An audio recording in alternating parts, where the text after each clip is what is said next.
Buenas noches a todos. Vamos a dar comienzo a la segunda entrevista. Hoy va a estar con nosotros Marina González, que seguramente ya se va a sumar en breve. Así que vamos a esperar a que se sume Marina pronto. Otra vez le doy buenas noches a todos y vamos a estar charlando sobre adultos mayores. Hola Sonia, ¿cómo estás?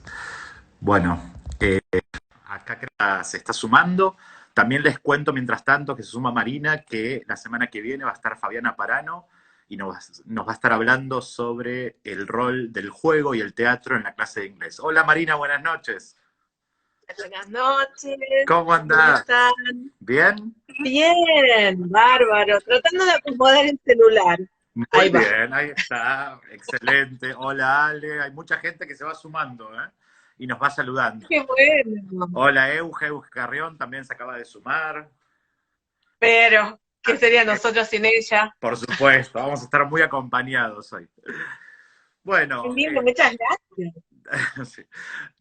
Marina, creo que el tema que tenemos hoy para discutir es muy interesante, sobre todo en el contexto, ¿no?, de la pandemia, y justo hoy leía una nota de la BBC que contaba Ujú. que después de la pandemia, supuestamente, vamos a cambiar, digamos, el nivel de compromiso que tenemos con el otro, decían, y ellos decían quizás nuestra Ah, percepción de los adultos mayores. No quiero que me contestes esto ahora, pero me gustaría volver al final de la charla y que me cuentes si vos tenés esa misma percepción, si vos crees que después de la pandemia, con este grupo particular de alumnos que vos trabajás, crees que va a haber algún cambio importante. Pero bueno, para empezar nuestra charla, lo que te quiero ujú. preguntar es si crees que a partir de los cambios socioculturales de los últimos años, crees que hubo un cambio Sí, en el concepto de adulto mayor y si eso tuvo un impacto en la didáctica de este grupo en particular, ¿no?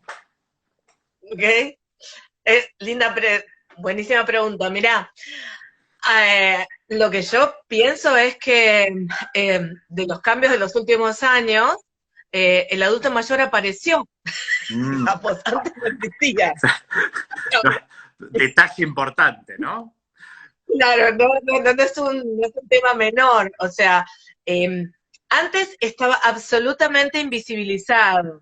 Si nosotros nos ponemos a pensar más o menos los adultos, el trabajo sobre adultos mayores como público específico, las primeras producciones que se hacen es de fines de los 80, desde sobre todo el área de psicología, ¿no? De psicología educativa, y recién después digamos, hay algunos trabajos del 90 y pico, pero empieza a haber un poco más de teoría fines del 90 y década del 2000, ¿sí? O sea que es O sea bastante que como reciente el campo.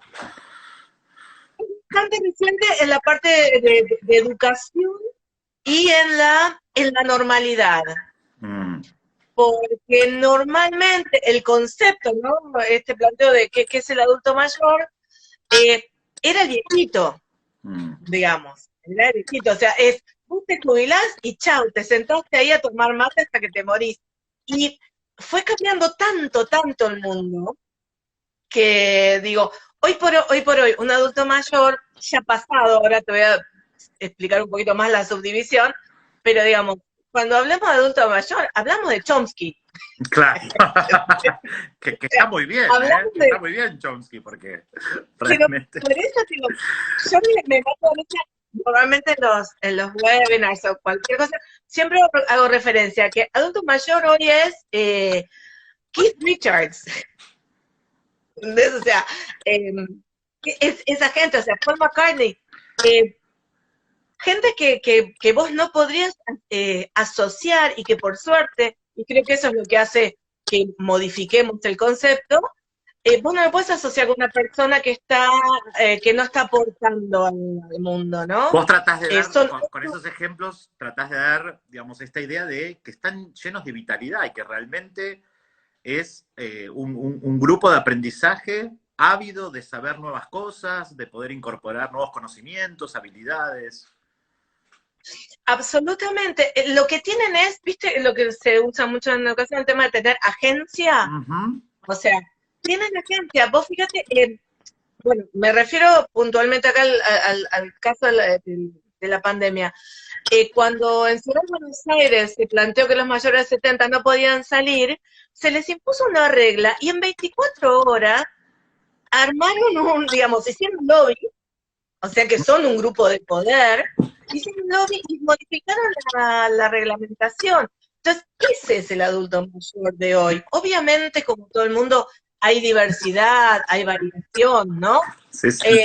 Lo que me pareció muy interesante de este ejemplo que traes es que escuchando a un psicólogo en la televisión, no recuerdo ahora el nombre de este psicólogo, pero él explicaba esto de inhabilitarlos, ¿no? Y quitarles esa posibilidad de tener, como vos decís, agencia, era también una manera de digamos, inhabilitarlos en todo sentido, decirles, no solo no pueden salir, era como reafirmar el no pueden. Vos, desde la didáctica de la enseñanza de lenguas extranjeras, ¿cómo trabajas con ese no puedo? Porque muchas veces ellos lo traen también incorporado, sobre todo en esta idea de hablar la lengua extranjera, que por ahí lo intentaron en otra oportunidad y no pudieron, o alguien le dijo, no, a esta edad te vas a poner a estudiar un idioma. ¿Cómo trabajas con eso? Mira, hay tal vez un análisis, un pequeño análisis anterior que hay que agregar, que es cuál es el público adulto mayor que llega a los espacios de formación. Entonces, vos tenés dos espacios. Incluso una persona que especializa en el... Creo que creo que Marina se frizó el video, pero ya la vamos a recuperar. A ver, ahí creo que vas. Ahí va Marina. ¿Sí? Sí. Buenísimo. Repetí lo último, por las dudas. Que lo que decía es que, digamos que antes de dar una respuesta específica tenemos que plantear un poquitito el escenario, ¿no? En términos de que la gente, ¿quiénes son los adultos mayores que llegan a la formación, ¿no? Al estudio de idiomas. Entonces, esto tiene que ver con un planteo histórico, digamos, de la Universidad de la Tercera Edad, etcétera, pero en general, la mayoría de las personas que acceden a cursos de idiomas son profesionales, digamos, retirados. Digamos, hay un porcentaje muy importante de clase media, digamos. Entonces, la actitud respecto del aprendizaje es diferente. Yo justo ahora, digamos, en el estudio que estoy haciendo, estoy comparando conurbano con Ciudad de Buenos Aires.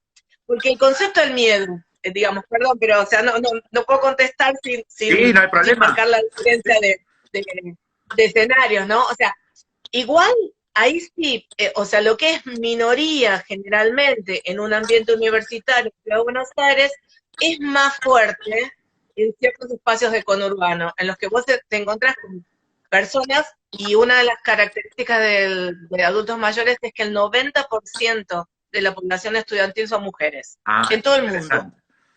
Está chequeado en todo el mundo.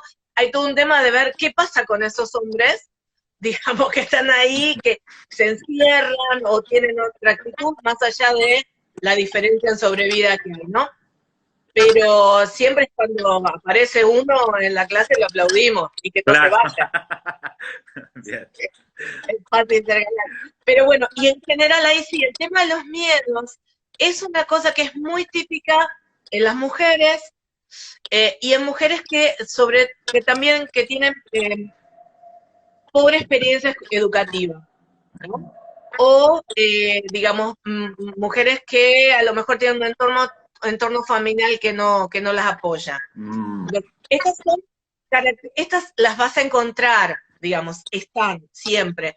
Entonces el tema es el establecimiento del vínculo, ¿no? Es sobre todo, o sea, el tema del miedo es siempre en el nivel inicial. Cuando ya pudieran ir un poco más, es difícil. Te van a preguntar, te van a exigir,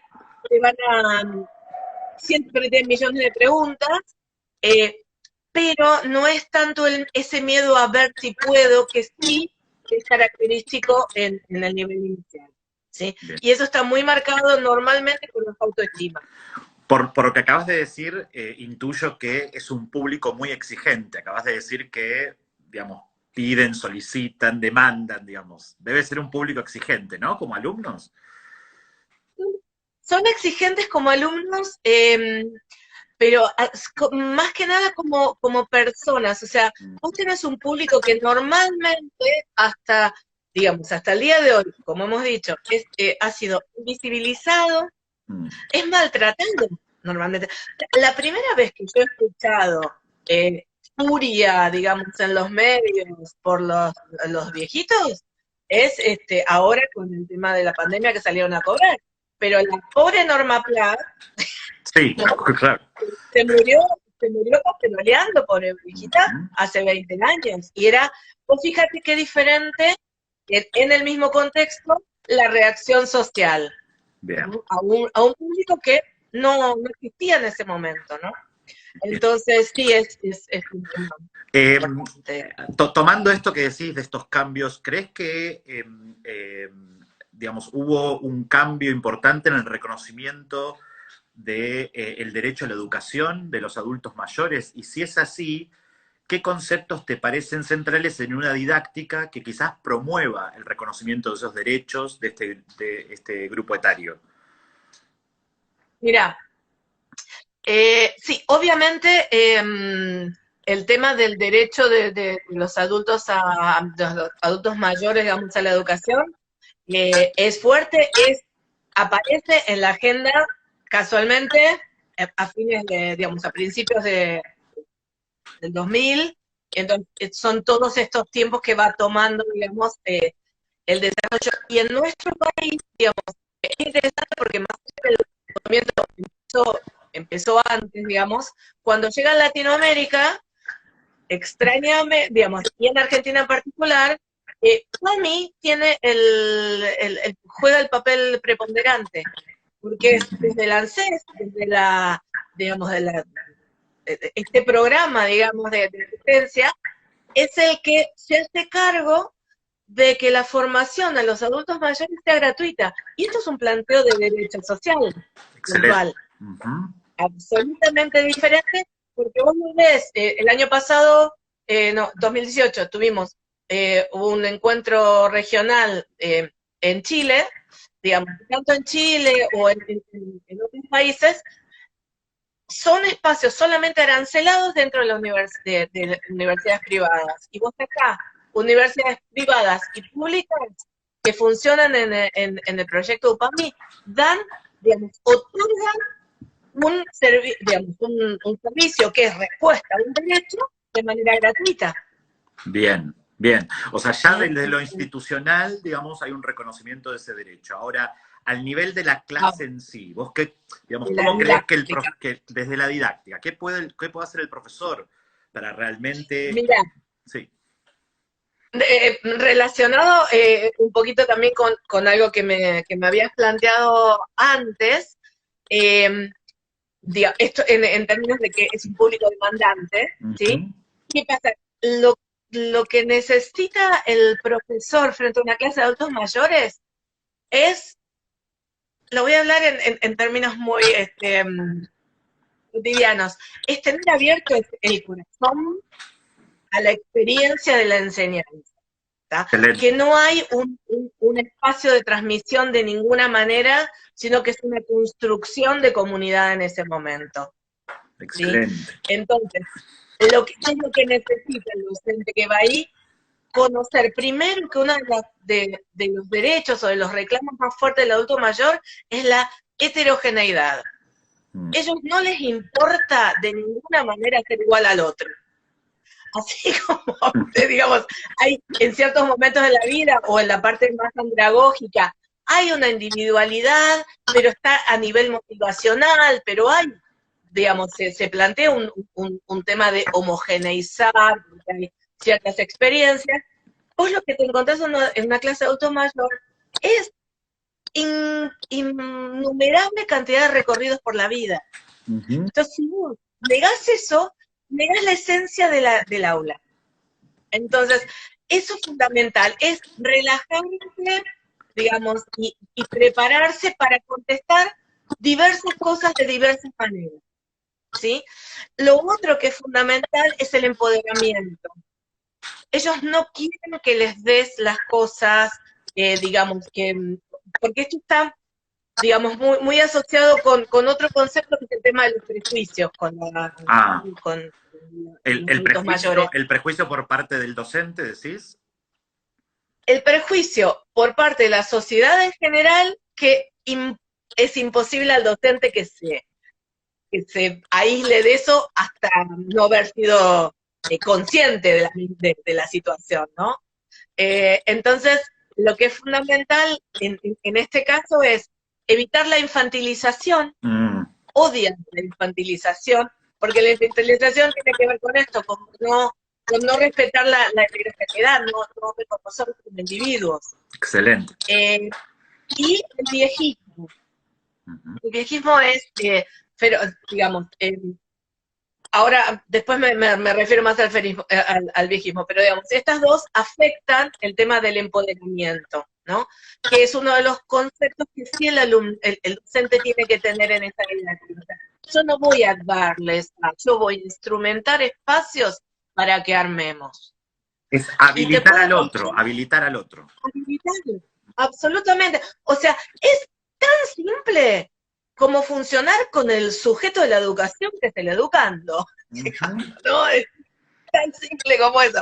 No, o sea, tan por eso simple a veces y tan complejo a veces. Claro, sí. Pues, claro, porque lo que pasa es que es lo complejo y ahí está donde nos estamos metiendo con la Euge y con Gabriel en términos de la investigación, que es cuando los elementos son tan simples o tan obvios, ¿cómo haces para deconstruirlos y hacerlos objetivos, digamos, y que no sean, ¿no? Digo, cuando vos hablas de la empatía, ¿qué te pasa? Digamos, vos te encontrás con formadores de muchos años y qué sé yo, que en algún momento de la discusión termina diciendo, bueno, pero, che, la persona lo tendría que traer eso, ¿no? Y vos decís, y si no lo trae, ¿qué hacemos? Digamos, desde la formación, ¿cómo hacemos para darle eso que tal vez la vida no le habilitó, porque no lo vivió, porque tal? Porque si no, cuestionamos al ser. Claro. Y ahí, ¿qué hacemos? Nos quedamos sin docente, digamos, ¿no?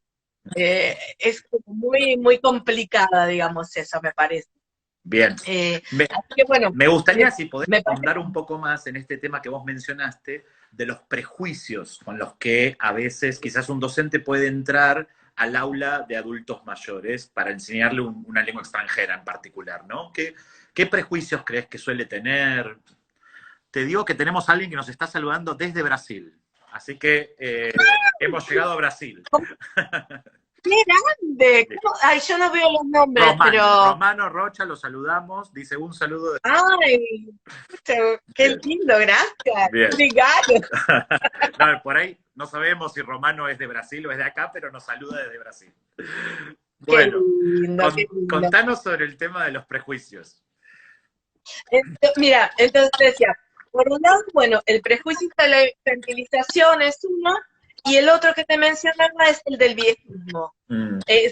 Ahora está el viejismo o edadismo, digamos, que una especialista para mí en eso es Eloísa Duarte, que es brasileña, digamos, yo siempre la cito porque ella estuvo haciendo un trabajo hace poquito de su tesis de maestría sobre los prejuicios de edad en los libros de texto de enseñanza de inglés.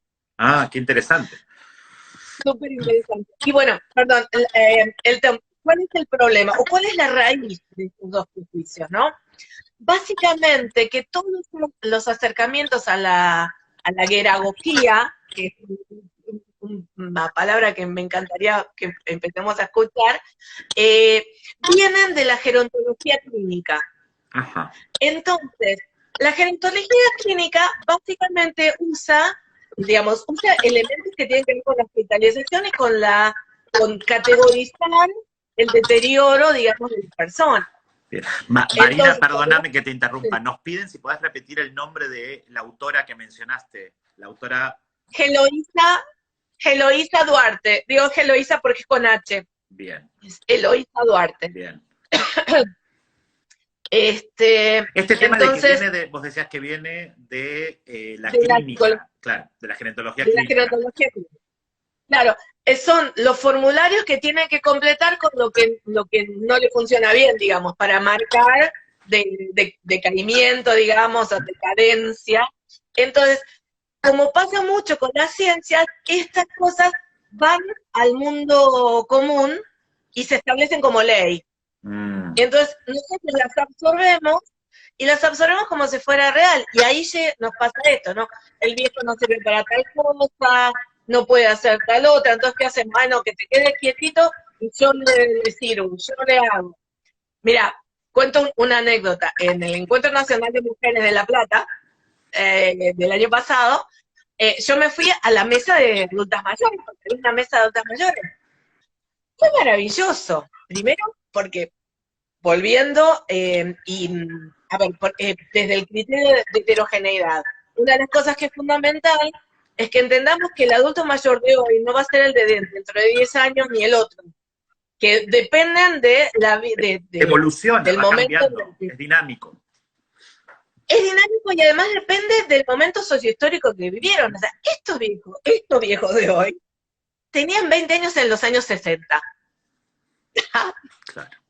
O sea, no tenés con qué darle, o sea, crecieron con sexo, droga y rock and roll. Es un buen punto. Claro, ¿entendés? O sea, la libertad, obviamente, ¿no?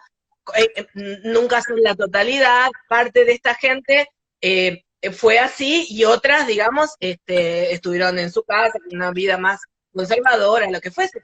Pero en una clase de adultos mayores, la cantidad de ex maridos que han tenido todas estas señoras es riquísimo. O sea, y estos son temas que surgen constantemente. Entonces, espera que me estoy perdiendo porque hablo en memoria. Lo que te quería contar, Yo te voy ayudando, sí. es que una de las señoras dijo, miren, yo cada vez que voy a un grupo, digamos, a un curso, si no me preguntan qué es lo que yo quiero, me ocupo de que sepan qué es lo que yo quiero. Porque si a mí me anotan en un curso que es para mí, ellos tienen que saber lo que quiero. Muy bueno. ¡Wow! O sea, ese es el alumno que te encontrás. Ahora, en ¿no? disculpame que te interrumpo porque hay un tema que me interesa que discutamos. ¿No? En ese caso, digamos, uno trabaja con lo que el alumno quiere, como vos decís, o el famoso análisis de necesidades del alumno, ¿no? Sí. A mí me interesa mucho un concepto de Sara Benech, que es el concepto de... ¿La conoces a Sara Benech? No sé, a ver. Sara Benech tiene un libro muy lindo que es sobre el inglés académico, ¿sí? Se llama, es sobre la enseñanza crítica del inglés académico.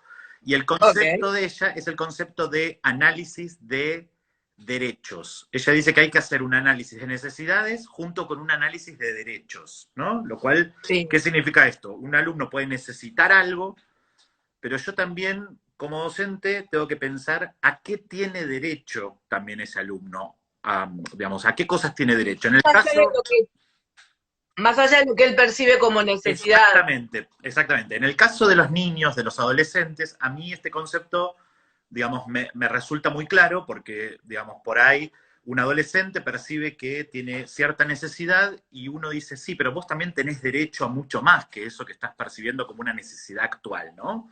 Y uno trata de brindarle la mejor educación posible para que acceda a la mayor cantidad de derechos.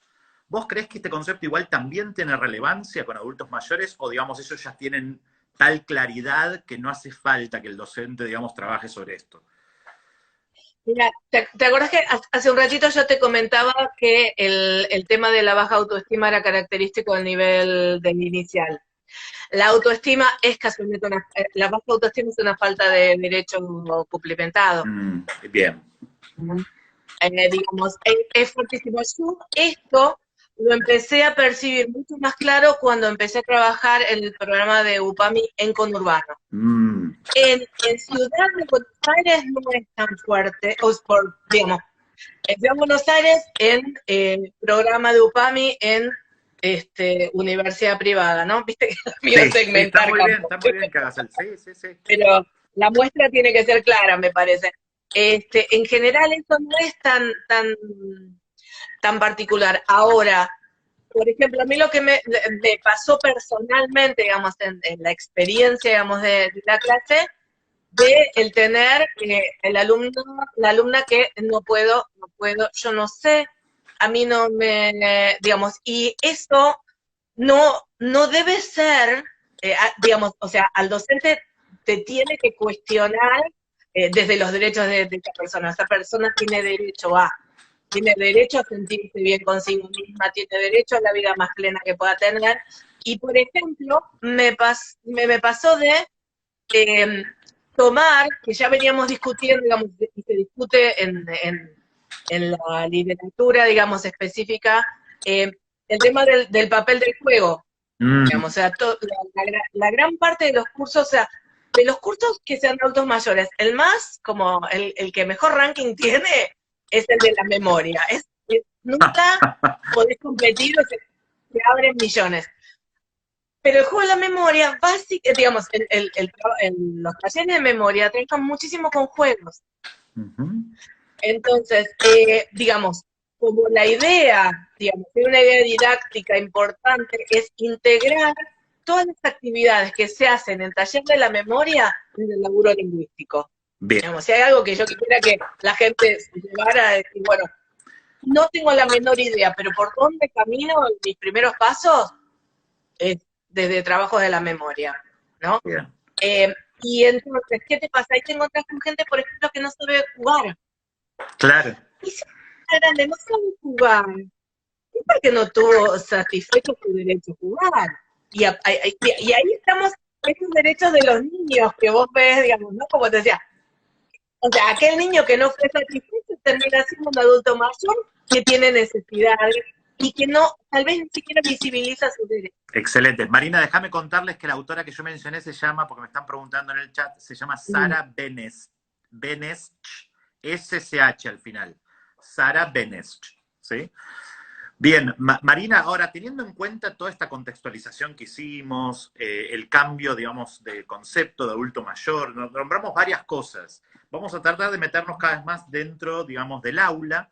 Y mi pregunta sería, en tu caso, ¿qué cuestiones tenés en cuenta al momento de planificar un curso para adultos mayores vos? Digamos, por ejemplo, entre otras cosas, preguntas que me hago es, ¿elegís un libro, no? ¿Qué tipo de material buscás? ¿Cómo pensás esas clases? Me interesa muchísimo saberlo.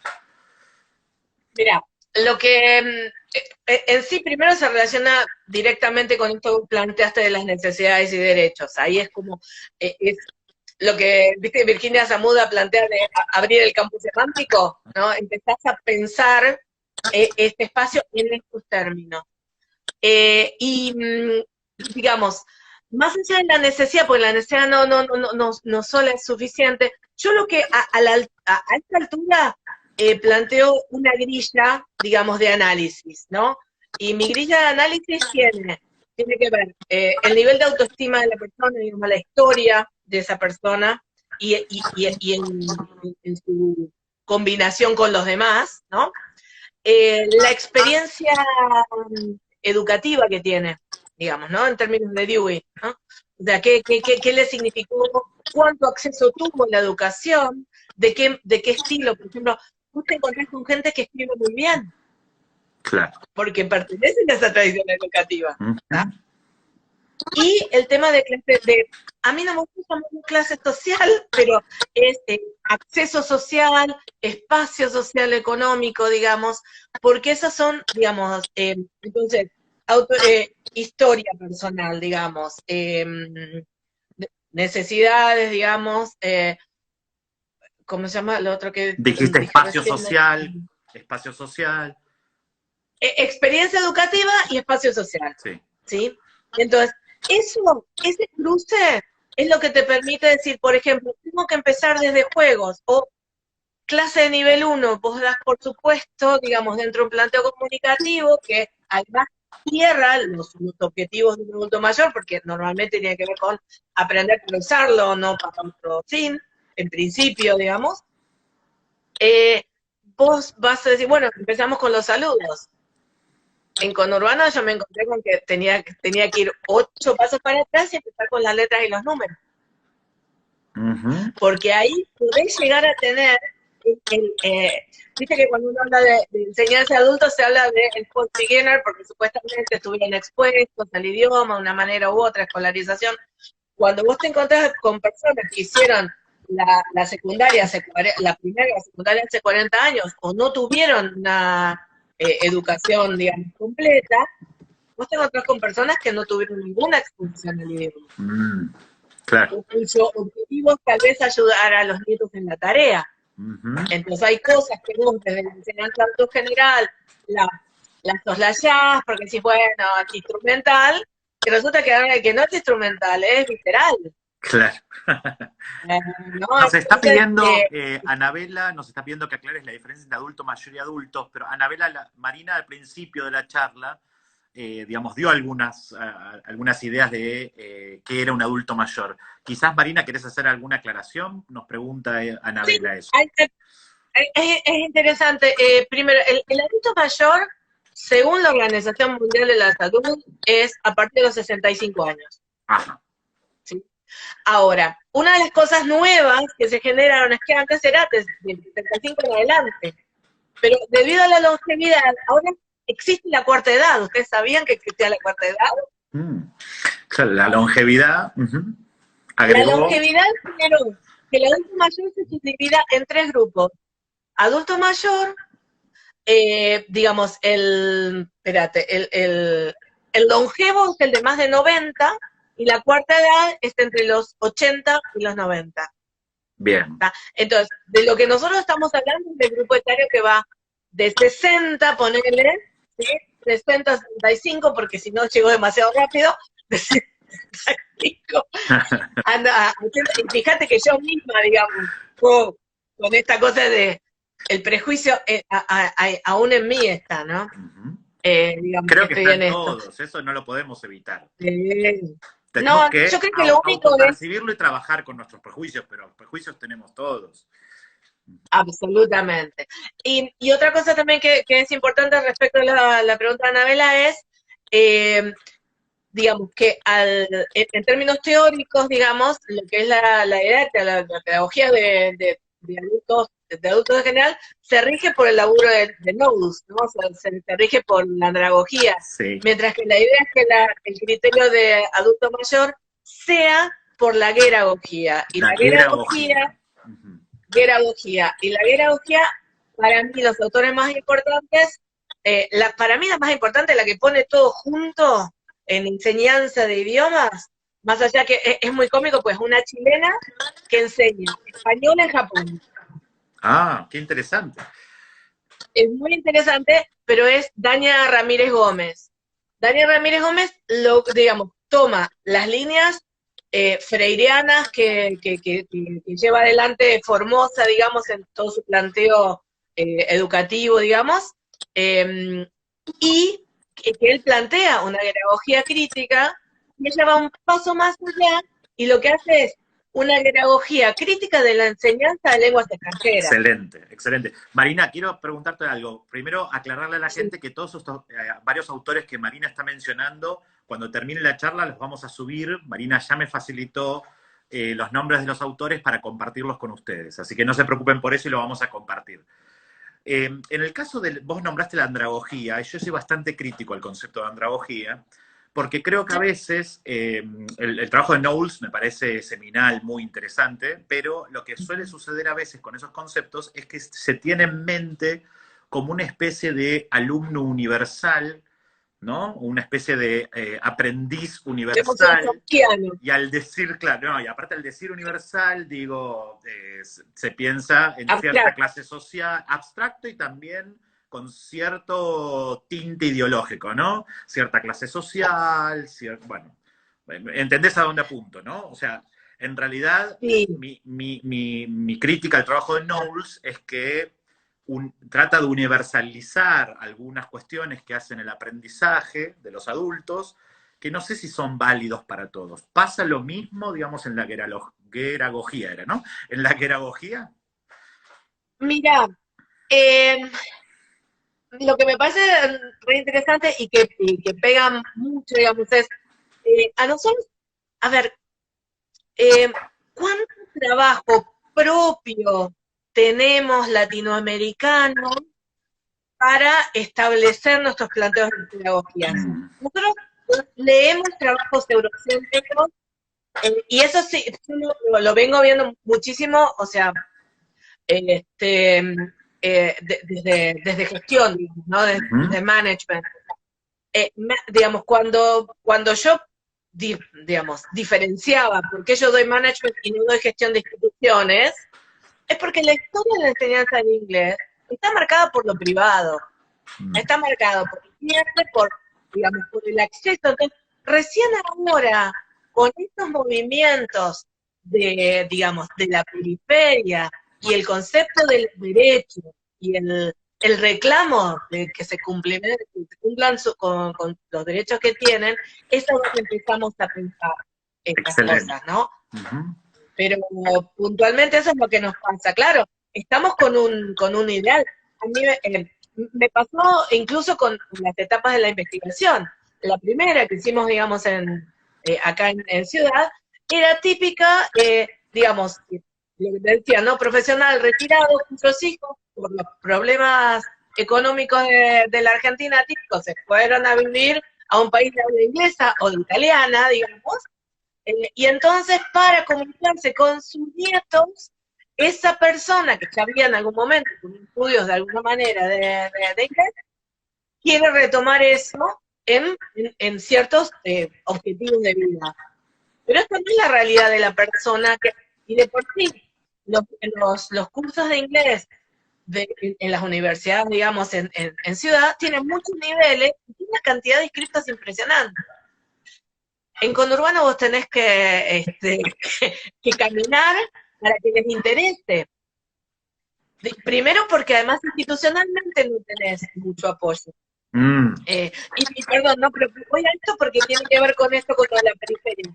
Porque a mí, el ver la periferia de la periferia me permite entender cuán centralista termino yo siempre, aún pensando que soy hippie.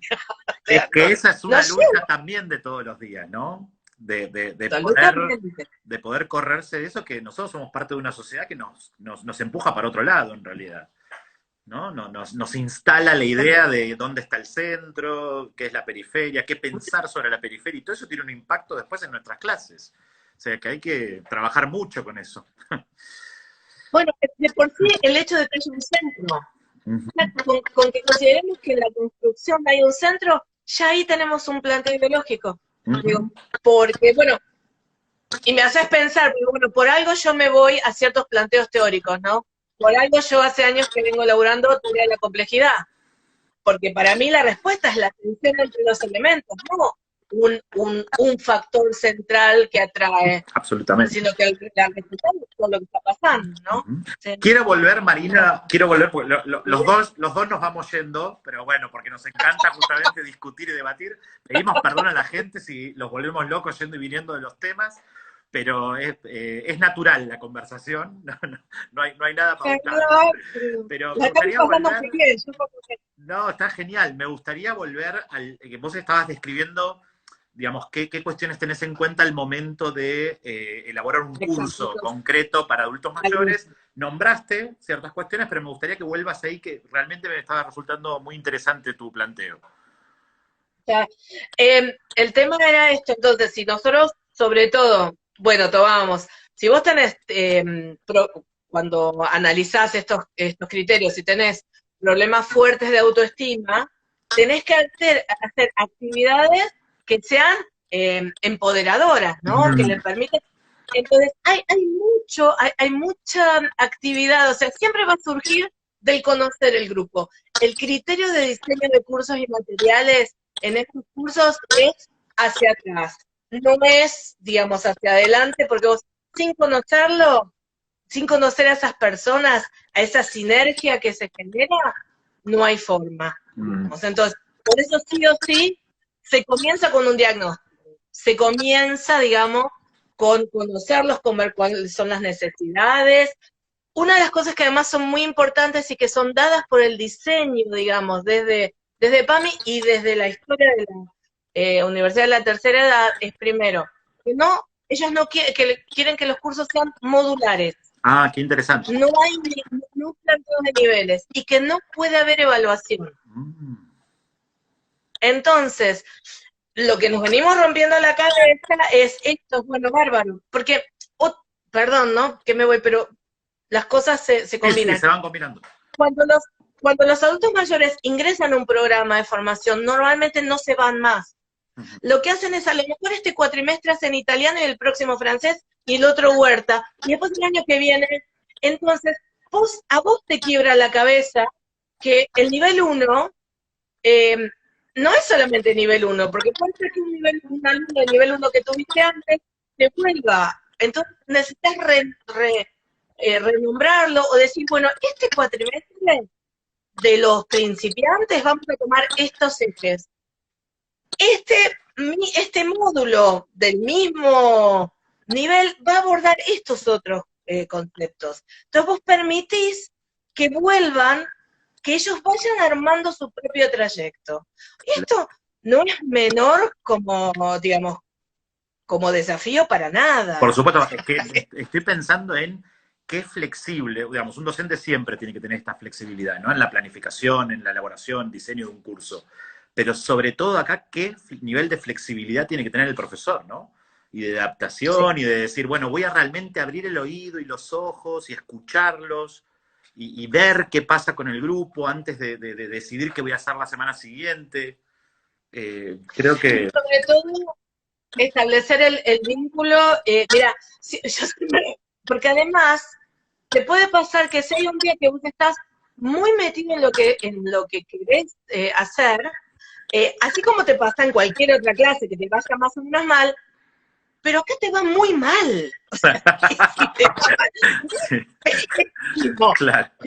O sea, a mí me ha pasado, digamos, de un día en que realmente mis alumnos querían una cosa, yo tenía la otra, y durante una hora, solamente gracias al amor generado entre ambos, nos toleramos, hasta que un momento parece, basta, está claro, usted quería una cosa, yo no los entendí, yo quise hacer otra cosa, paramos, empezamos de vuelta, sí, y empezamos de clase de vuelta. Bien. Ahora, por eso también creo que esto que vos planteás en términos de docentes tiene que ver con qué recomendaciones a docentes. O sea, digamos, yo creo que nosotros tenemos una profesión que es maravillosa en términos de que podemos elegir, según los momentos de la vida que estamos viviendo, qué tipo de cosas damos. Entonces, si vos, no sé, estás pegado con el tema de tener niños o acercado a aquello, vas a la primaria. Tenés ganas de otra cosa, trabajas con secundarios. Podemos elegir. ¿Querés sentirte con universidad? Académico. Querías tener una empresa, pero no querías ser empresario, vas a business. O sea, puedes hacer lo que quieras en distintos momentos. Por eso mismo, yo creo que la recomendación que sí tengo, y que escucho opiniones, obviamente, pero es, tú para enseñar a adultos mayores tenés que estar en un momento de tu vida en el que no estés compitiendo con nadie. Y en el que si te equivocas, no tengas problema de irte para atrás, decir, perdón, me equivoqué, empiezo de vuelta, digamos, o sea, tiene que estar muy, muy guiado por ese amor por el otro, ¿no? Por ese criterio de yo estoy acá para que vos seas quien querés, quien podés ser. Sí, y esa humildad para hacerte más invisible como figura de docente para que el otro cobre protagonismo, ¿no? Que creo que pasa en todos los niveles, y en todos los niveles, digamos, uno establece esta idea de dejar que el otro crezca, dejar que el otro se muestre y uno invisibilizarse más, pero por ahí en este grupo de aprendizaje en particular tiene que ser con mayor fuerza. No, yo estaba pensando que por ahí con adolescentes pasa un poco parecido también, ¿no? Si uno no tiene esa posibilidad de decir, no, me equivoqué, la verdad que no, la verdad que tengo que ir para atrás, el adolescente está en este tironeo también con el docente, por la misma edad que está atravesando, los cambios, pero creo que quizás con el adulto mayor, como vos decís, me gustó la palabra competencia. si te pones a competir, debe terminar muy mal eso. O sea. Termina muy mal, y además te digo, eso sí es algo que se da mucho bueno, mi experiencia laboral básicamente es adulto, en espacios de universidad y primaria pública. Adolescentes es algo que no reconozco, o sea, desde mi humildad no es algo que me surge, no siempre lo evité.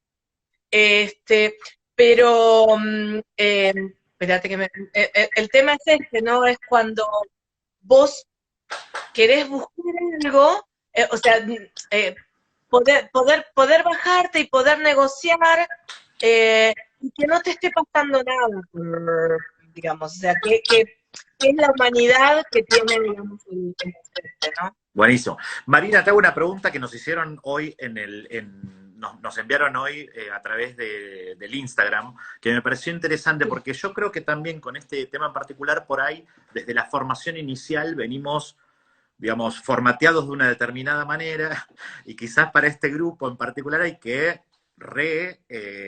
convertirse o tratar de reconstruirse para poder enfocar la enseñanza de manera distinta. Por ejemplo, te doy un ejemplo, el tema de, una persona preguntó qué opinabas vos de utilizar el español. Y a mí me llamó la atención la pregunta, porque creo que es una pregunta válida igual para hacer para todos los niveles, ¿no? Pero vos, ¿qué opinás en particular del uso del español en la clase de la lengua extranjera para poder facilitar la enseñanza? Mira, desde lo que esto me retrotrae a unas cosas que yo en una época fui asistente de Foreign Days en la licenciatura. Y ya en esa época, digamos, lo veíamos con las estudiantes que venían a la licenciatura. Es un cuestionamiento que viene y que es muy fuerte porque, a ver, la Argentina no se despegó del direct method, digamos, y está muy asociada a estos criterios que vos decís, centrales, ¿no? Digamos, a ver, si vos sos un ser en español, ¿sí? ¿Para qué aprendés otra lengua? ¿Aprendés para ser otro o para tener más sofisticación en tu ser? Si yo busco ser yo mismo, pero con más elementos, yo hago uso de todo lo que tengo. Y para eso, digamos, ¿por qué me puedo cuestionar el uso del español y no me cuestiono el canto y el baile? No es una parte de uno mismo, es hacer el uso, o sea, si vos en términos básicos de didáctica lo que tenés que hacer es acercarle, darles los elementos que el otro puede manejar para acceder a ese espacio, ¿por qué justo le voy a negar el más fuerte? Y aparte su conocimiento previo, ¿no? O sea, qué importante es construir a partir del conocimiento previo, y es su conocimiento previo. Y no solamente su conocimiento previo, sino que además es su cosmovisión. Entonces, digamos, y yo creo que ahí sí hay un espacio complicado de poder que queda trabado en la formación nuestra, digamos, que es, ¿yo estoy ejerciendo poder? ¿O estoy al servicio de la persona que aprende? O sea, porque de verdad me encantó esa pregunta, repetila porque me encantó. La pregunta es, ¿yo estoy ejerciendo poder o estoy al servicio del que aprende? Digo, o sea, yo le tengo que demostrar al tipo que yo sé inglés, digo, necesito que el tipo sufra. ¿Viste lo que te pasa cuando explicas 847 veces una palabra que si se la decías en español, el tipo te dice, y seguís enseñando? Claro. Y tuviste que dar toda una vuelta. Es falta de dinámica, falta de cintura, digamos, para movernos. Yo creo que uno tiene que usar todo lo que sea necesario para que la persona aprenda. Y en esos espacios, obviamente, el español, mira, y realmente creo que es un tema muy argentino. Yo me acuerdo hablando con colegas peruanas y bolivianas en TISO, pero no sé, en 2006, una cosa por el estilo, creo, que ellos decían que sabiendo quién tú eres, puedes aprender otra cosa. O sea, digamos, vos en Perú, yo me acuerdo de unas capacitaciones que di hace años en Perú. Nadie sabía desde acá de la Argentina más o menos cómo era. El prejuicio era, ay, el profesor peruano, no haces para nada. ¿Qué es esto? Vos digamos, vas a Cusco y debido a la industria del turismo, todo el mundo habla inglés. Y nadie se cuestiona cuán peruano es. En cambio, nosotros sí. Nosotros parece, o sea, nos falta haber hecho esa discusión de que somos argentinos hablando inglés. Es muy interesante. Y, Ahora, te tomo esto porque me parece que vos dijiste hace falta esta discusión y me interesa saber, en tu opinión, cuántas discusiones faltan, ¿no? Es decir, mi pregunta acá tiene que ver con qué discusiones... ¿Quiero la pizza? Vamos pidiendo una pizza, sí. Me parecería interesante pensar en qué temas vos crees que dominan la agenda de la enseñanza de lenguas hoy y qué temas te parece que están ausentes, que realmente o están ausentes o en un lugar muy periférico y tenemos que darle centralidad. O sea, ¿qué temas te parecen que hace falta que debatamos con mayor fuerza? Mira, yo cuando estaba en la charla me puse a buscar cosas que me interesaban y para mí, ante todo, porque además justo en estos días estoy, como parte de la investigación, es buscar si la palabra pedagogía aparece, entonces estoy mirando los planes de estudio de los profesorados de distintas partes digamos, de la Argentina, qué sé yo, y lo primero que te digo es, hay falta la discusión de la política lingüística. O sea, pero política lingüística desde acá, ¿no? Latinoamericana. No desde el centro. El único, mira, lo tengo acá, el único libro que hay, por lo menos que yo conozco, es este, el de Sí, Policy, que salió hace 2 añitos, que está publicado por una editorial que es inaccesible para el bolsillo, digamos, nuestro, que es súper interesante, pero que además está producido porque tenemos digamos, una profesional como Lía Cami, que trabaja en la Universidad de California, que junto con, digamos, con Gabriel y con Luciana, digamos, pudieron armar este proyecto y llevar voces latinoamericanas. Te hago una pregunta, ¿no? porque yo lo leí el libro y mi sensación al leer el libro es que si bien, digamos, está enfocado a una cuestión más regional, a veces algunas de las posturas son un poco pro-centro. Voy a ser un poco crítico del libro, perdón, pero justo lo leí. Yo lo que digo es que el capítulo 1 es una cosa y el capítulo 2 es otra. No, por eso me interesa tu opinión en ese sentido, porque digo, mi opinión es que para mí el capítulo de Argentina, yo reescribiría el capítulo sobre Argentina. Porque hay como una sobrevaloración a veces de proyectos apoyados desde los países, digamos, angloparlantes. Bueno, y yo en ese sentido digo, un libro que es desde lo regional no debería estar pensando en que nosotros podamos construir algún tipo de colectivo entre profesores de las lenguas para pensar la enseñanza de las lenguas desde lo regional y no estar siempre mirando al centro, a los países angloparlantes, para que nos den su conocimiento, su teoría, sus exámenes, su todo.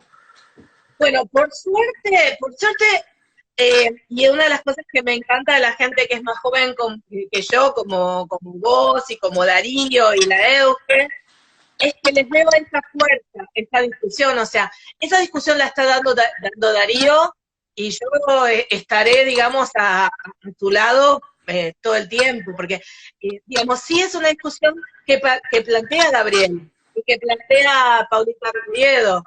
Es más, nuestra discusión, digamos, el planteo es, ¿quién establece la agenda de Latinoamérica? ¿La establece el British Council? Porque yo quiero charlar con el British Council, pero no quiero que me diga lo que tenemos que hacer. Digamos, y esta es una discusión que hemos tenido management, porque el año pasado en IATEFO habíamos hecho el pre-conference event que tenía que ver con leadership, digamos, con manejo de problemas, en los grupos que tenían muchos empleados del British Council hablando de que les costaba generar grupo con la gente, y ellos lo reconocen, entonces, bueno, a ver, sé consciente que vos estás en un país que no te pidió cierta cosa, diciéndole lo que tiene que hacer. Entonces, si construís de otra manera, eh, yo estoy a favor del diálogo, pero lo que quiero es que yo te llame, que yo te diga, vos y yo vamos a hablar dentro de los términos que nuestro país decide. Una ¿Sí? Y verdadera que en la interculturalidad, ¿no? En donde interactuemos y no hay una imposición del otro sobre... Porque hay ciertos conceptos que suenan muy lindos, pero después no se terminan de implementar, ¿no? Como... Pero es que además, por ejemplo, nos llevan a mentiras atroces, como el acceso de las computadoras, por las computadoras uno a uno, asegura la igualdad educativa. Primero, Sugata Mitra, que es el que empezó con todos los criterios, te dice que una computadora por chico no. O sea que ya tenés una línea teórica diferente. Y la otra, en este momento de la pandemia, lo tenemos clarísima, que tenemos la mitad de la población de la ciudad de Buenos Aires, y mucho más conurbano, que tienen un celular en la casa, que las computadoras se perdieron o que se dejaron de dar. O sea, en este tema de las computadoras y este tema de suponer que porque tenían computadoras todos funcionaban y todos no sabían usar, y entonces estábamos igual que antes, demostró que es el caso más claro de inequidad. Vos tenés chicos que pueden hacer la tarea, pibes que no pueden hacer la tarea. Claro. Entonces, estas discusiones hay que pensarlas desde adentro, lo mismo que el tema de las plataformas. Digamos, o sea, me parece que esas cosas tienen, o sea, para mí lo más importante que hay que discutir es una política lingüística desde la región. Y realmente, digamos, o sea, y una política lingüística verdaderamente democrática, ¿no? Que dé lugar a todas las lenguas realmente, no desde el discurso, pero después siempre es la dominancia del inglés, ¿no? Que dé verdadero lugar a todas las lenguas, ¿no? Las lenguas originarias, digamos, a todas las lenguas. Lo que pasa es que, claro, lo que pasa es que ahí también tenemos, por eso te digo, hay que empezar a discutir cada país en el ministerio, digamos, ¿no? Porque hay un espacio, digamos, a ver, el ministerio trabaja, el Ministerio de Educación trabaja con los generalistas. Durante un tiempo tuvimos gente, digamos, de nuestra área, pero estaban segmentadas, eran 2, eran 3, y después de un momento nadie les dio bolilla. Y es una realidad que sucedió. Entonces, hay que trabajar. Y también uno entiende, porque en algún momento, digamos, hemos hablado de este tema, que es cuando vos tenés un país, digamos, que tiene problemas muy importantes, los ministros dicen, bueno, lenguas, espera. No, lenguas. Bien. Marina, me súper interesa este tema, pero en cualquier momento ya tenemos que terminar porque se va a acabar el vivo. No, tenemos un minuto más. Lo que te quería pedir es volver a la pregunta original con la que empezamos y saber si vos crees que va a cambiar algo. Tenemos unos 40 segundos para discutir si vos crees que va a cambiar algo o no después de la pandemia. Sí. Yo creo que va a cambiar algo, en el mundo va a cambiar porque además se permitió a mucha gente que muriera por ser viejo. Y eso a las generaciones que vienen ya les da pavor. Entonces, la actitud, el saber que a ellos les va a pasar, va a cambiar. Pero va a cambiar de a poquito, digamos, y es un trabajo para mucho ir siguiendo, ¿no? Bien. Por supuesto. Marina, te agradezco muchísimo esta conversación, realmente me encantó y me gustaría en algún momento seguir charlando de todas estas cosas. Gracias a todos los que nos siguieron hoy, un montón de gente, todos los que fueron posteando preguntas.